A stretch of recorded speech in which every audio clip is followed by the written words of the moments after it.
Another scandal has just overtaken the White House. That's right, things just keep getting worse for Donald Trump. How's it going? I'm Hunter Avallone with Occupy Democrats. Welcome back to another video. And don't forget to click that like button if you're also sick and tired of Donald Trump being the president. Now, this latest scandal has completely engulfed the White House. But before we get to that, let's first talk about how Donald Trump just continues to spiral into the abyss of insanity. First, just the other day, Donald Trump changed some laws around, essentially making it so that segregated facilities are no longer explicitly banned in federal contracts. That's right, a bunch of Trump supporters voted for the guy because they wanted less taxes.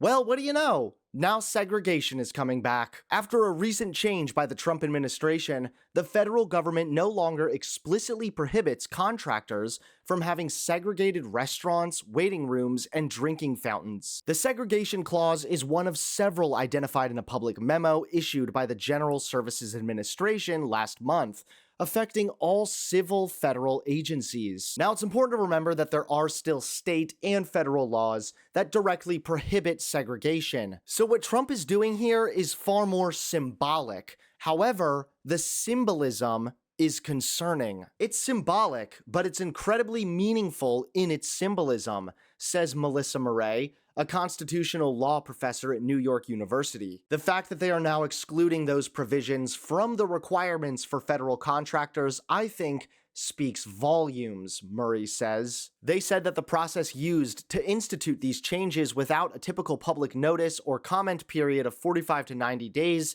is usually reserved for national emergencies. The way that they're implementing this in the contracting field is essentially subverting democracy. You're supposed to allow contracting officers to comment on it and think through the implications carefully, the workers said. By doing this, they're essentially ramming things through, hoping no one's going to notice. It's almost like the Democrats have been warning that Donald Trump was a fascist for literal years, but nobody wanted to listen. And Trump's total and complete disregard for the law is only just beginning, because recently Trump found himself in more hot water. This is not even the bombshell I'm about to drop with you, but it's still really important. Trump's attempt to deport a lawful permanent resident prompts legal questions. The arrest of a Columbia University graduate over the weekend has prompted fierce backlash as President Donald Trump moves to punish pro-Palestinian protesters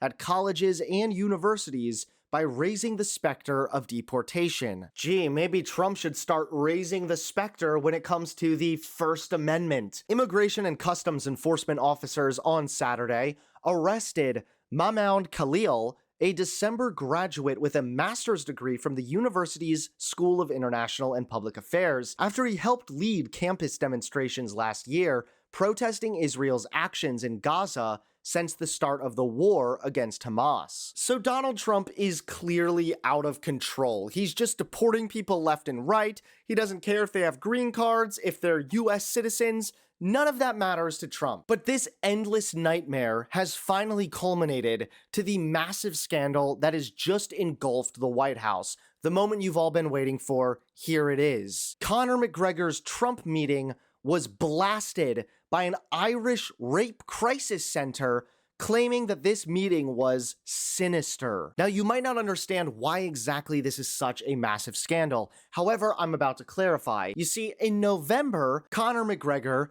was ordered by a civil court to pay nearly £250,000 in damages to a woman who said he brutally raped and battered her in a hotel in Dublin in 2018. He claims he had consensual sex with the woman and is appealing against the verdict. Now, suddenly, this scandal starts to make a bit more sense. You have the United States president, who was found liable of sexually assaulting a woman, and now you have the president hosting another guy who was also found liable of sexual assault. Literally, it's like the jokes just write themselves. McGregor, a former UFC champion, used his platform at the White House to hit out at the Irish government over immigration, saying the country was, quote, potentially losing its Irishness, and claiming that some rural towns had been overrun in one swoop. McGregor is once again falling into this cognitive trap of believing that culture and race are somehow connected. Obviously, that's not true. At the end of the day, if I grow up in a middle-class suburb and my neighbor is a black guy, I'm gonna have way more in common with my black neighbor than I would with some white guy who happens to be a billionaire CEO in California. Race does not equal culture, and the minute you start to believe that it does is the minute that I determine you're stupid. McGregor, 36, has been supported by figures including the self-styled misogynist influencer Andrew Tate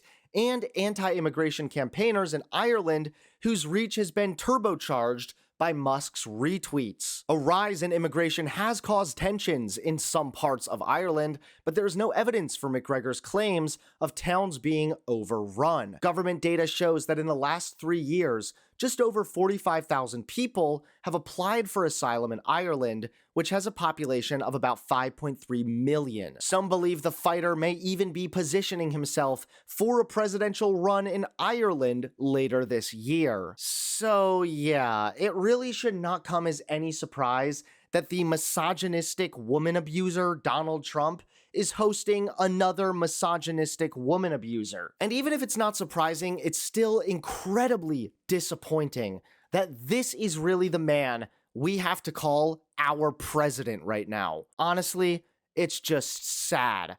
And that's why more and more scandals will continue to engulf the White House.